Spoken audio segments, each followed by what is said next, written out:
The Desperate Call, 770 words. The story opens with Commander Alex leading a routine patrol mission aboard the human vessel Iron, when they receive an urgent distress signal from the peaceful Kalari system. The message comes from Ambassador Tilla, a bird-like alien whose homeworld has been under siege by the brutal Vorth Empire for 3 months. The scene establishes the contrast between the elegant, fragile Kalari and the unknown terror they face. Tilla explains through broken transmissions that the Vorth had been systematically destroying their cities, enslaving their population, and showing no mercy to civilians. The Kalari Defense Force, trained only for peacekeeping, stands no chance.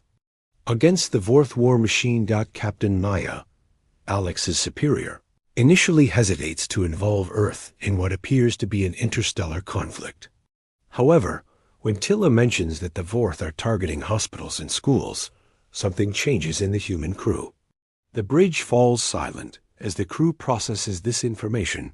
Alex volunteers to lead a reconnaissance mission to assess the situation. As they prepare for departure, the story reveals key details about human society. Earth had only recently joined the Galactic Council, and most alien species viewed humans as Deathworlders, creatures from an impossibly harsh planet who somehow survived conditions that would kill most civilized beings. The Kalari had specifically reached out to humans because they were the only species within range who might be capable of military action. Other council members, while sympathetic, claimed their forces were too valuable to risk in a conflict with the Vorth Empire. When the human fleet arrives at the edge of Kalari space, they witness the devastation firsthand. Entire cities burn, while Vorth ships methodically destroy infrastructure. The sight of civilians fleeing in terror triggers something primal in the human crew. This is no longer just a military operation. It has become personal. The part ends with Alex making contact with the surviving Kalari forces, who were amazed that anyone answered their call for help. Elder Kess, the acting military leader, warns the humans that the Vorth are ruthless and numerous. His final words: "We asked for aid, but I fear we have brought death to you as well." The second part focuses on intelligence gathering and the humans' growing understanding of what they face. Lieutenant Tom leads a stealth mission to observe Vorth operations, while Dr. Lisa works with Kalari survivors to understand the enemy's tactics. Through interrogation of captured Vorth soldiers and analysis of their technology, the humans discover that the Vorth Empire operates on a philosophy of domination through fear. They deliberately target civilian populations to break enemy morale, believing that psychological warfare is more effective than direct military confrontation. The Vorth military structure is revealed to be highly disciplined but inflexible. Their commanders, led by General Krex, follow rigid protocols that have worked against other species. They view warfare as a science of intimidation and expect their enemies to surrender once they demonstrate superior firepower. Meanwhile, the human crew begins to understand why the Kalari reached out to them. Captain Maya learns from Ambassador Tilla that humans have a reputation among certain council members as the species that doesn't surrender. This reputation stems from historical records of human conflicts that other species find disturbing. Kalari had hoped that human stubbornness might provide enough resistance to buy time for a diplomatic solution. They never expected humans to react with such intensity to the suffering of strangers. As the humans study Vorth tactics, they begin to see patterns. The enemy relies heavily on shock and awe, expecting quick victories against demoralized opponents. Their technology is advanced but standardized, designed for overwhelming force rather than adaptability. Sergeant Jake, leading a ground reconnaissance team, observes Vorth occupation forces and notes their treatment of prisoners. The aliens show no concept of military honor or civilian protection. This information is relayed to the human fleet, where it is received with growing anger. The part reveals that the Vorth have conquered 12 systems using these tactics. always against species that prioritized preservation of life over military victory. They have never encountered an enemy willing to match the brutality. Dr. Lisa's analysis reveals a crucial weakness. The Vorth command structure depends on centralized control and predictable enemy responses. Their psychological warfare assumes that all intelligent species share the same fear of death and desire for survival above all else. The section ends with Captain Maya calling a briefing where she presents their findings. The human officers realize that the Vorth have made a fundamental miscalculation. They have brought their reign of terror to the attention of a species that views such actions as unforgivable. Part 3 marks the transformation of the human response from defensive assistance to active retaliation. The humans have seen enough of Vorth brutality to understand that this is not a conflict that can be resolved through conventional diplomacy. The turning point comes when the crew witnesses a Vorth attack on a Kalari refugee camp. Hundreds of civilians, including children, are killed in what appears to be a deliberate act of terrorism. The human observers watch in horror as Vorth soldiers systematically destroy medical facilities and emergency shelters. Commander Alex, monitoring the situation from orbit, makes a decision that will define the human response. Instead of requesting orders from Earth Command, he authorizes immediate intervention. The other human ships follow suit, recognizing that some situations demand action regardless of official protocols. The first human strike catches the Vorth completely off guard. Lieutenant Ton's squadron attacks a Vorth supply convoy with a ferocity that shocks both sides. The humans don't simply destroy the enemy ships. They hunt down escape pods and transmit warnings to other Vorth forces. The message is clear. The same mercy you showed civilians will be shown to you. General Krex, commanding. The Vorth occupation initially dismisses the human intervention as a minor inconvenience. His intelligence reports describe humans as a recently discovered species with limited technology and no significant military history. He orders his forces to demonstrate their superiority by destroying the human fleet. The battle that follows reveals the fundamental difference between human and Vorth warfare. Where the Vorth rely on intimidation and overwhelming force, humans employ unpredictable tactics and seemingly reckless aggression. Human pilots perform maneuvers that should be impossible, accepting levels of risk that other species would consider suicidal.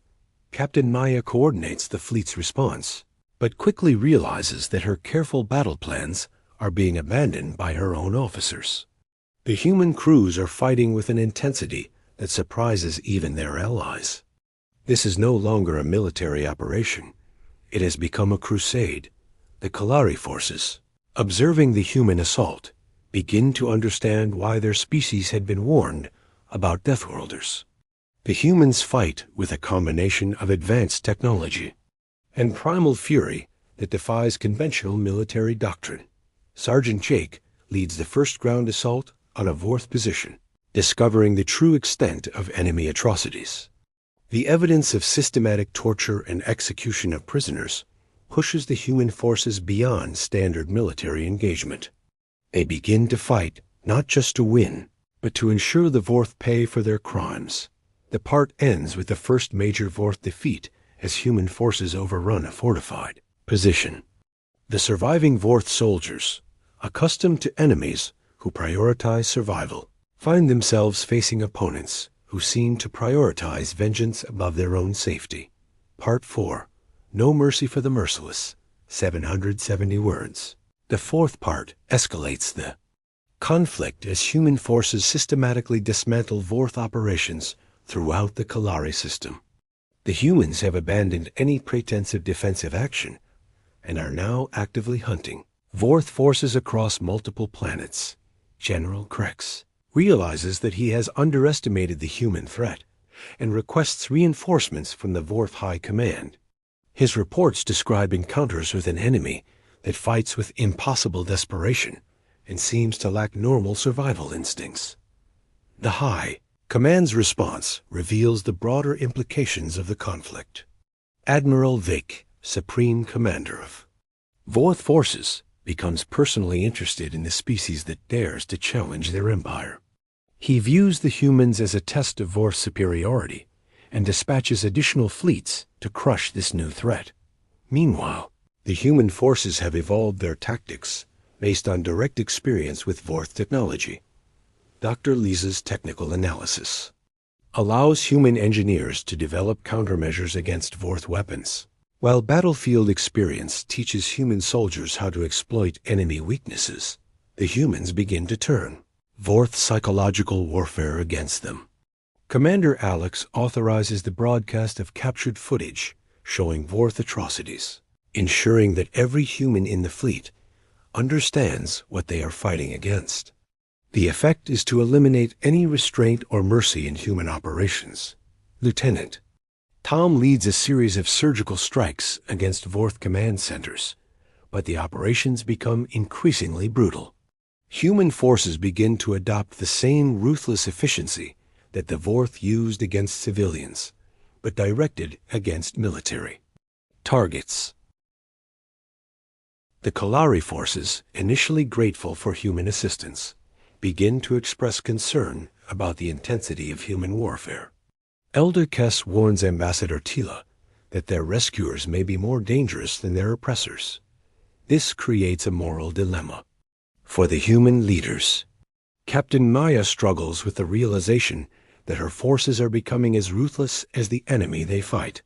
However, attempts to moderate human tactics are met with resistance from crews who have witnessed Vorth atrocities firsthand.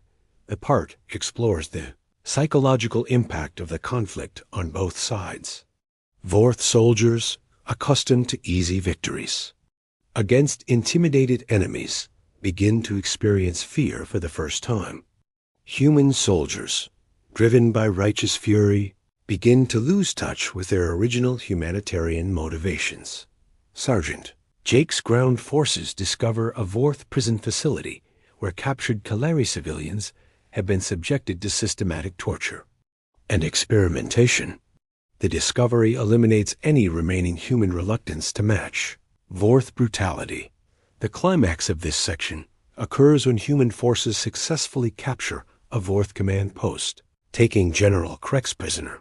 The human treatment of their prisoner becomes a test of their remaining humanity. The decision they make will determine whether they remain protectors or become conquerors. Asterisk. The final part addresses the consequences of human intervention and the broader implications for interstellar relations. The immediate military conflict has been resolved, but the methods used by human forces have created new concerns among both allies and enemies. Admiral Vec arrives with a massive Vorth fleet, expecting to crush the human forces and restore imperial dominance. Instead, he finds his advanced positions destroyed and his local commanders either dead or captured. The systematic nature of human operations suggests a level of military sophistication that Vorth intelligence had not anticipated. The final battle between human and Vorth forces becomes a clash of philosophies as much as military might. The Vorth rely on traditional overwhelming force, while humans employ adaptive tactics that seem to anticipate enemy moves. The battle demonstrates that human fury is not mindless aggression, but focused determination guided by superior battlefield intelligence. Captain Maya faces the ultimate test of leadership, as she must decide whether to pursue the fleeing Vorth fleet into their own territory. The decision represents a choice between justice and revenge, between protection of the innocent and punishment of the guilty. The resolution comes when the human fleet receives new orders from Earth Command. The home government, having reviewed the situation, officially authorizes continued operations against the Vorth Empire. The message is clear. Humanity will not tolerate genocidal warfare against civilians. The Kalari system is liberated, but the cost has been enormous. Cities lie in ruins, populations have been decimated, and the trauma of occupation will last for generations. The human forces, while victorious, have been changed by their experience of total war. Elder Kess delivers a speech thanking the humans for their intervention, while expressing hope that such assistance will never be needed again. The subtext is clear. The galaxy has learned that humans are willing to fight with unprecedented intensity when confronted with absolute evil. The story concludes with a reflection on the nature of human morality. The crew of the Iron Will returns to Earth as heroes, but they carry with them the knowledge of what they became in order to protect the innocent. The final message is that sometimes the price of justice is the loss of innocence, and that true strength lies in choosing to pay that price when circumstances demand it. The epilogue reveals that the Vorth Empire has begun to avoid systems under human protection, while other species have started to view humanity with a mixture of respect and wariness. The humans asked for nothing in return for their intervention, but they have earned a reputation that will influence interstellar relations for generations to come. Asterisk.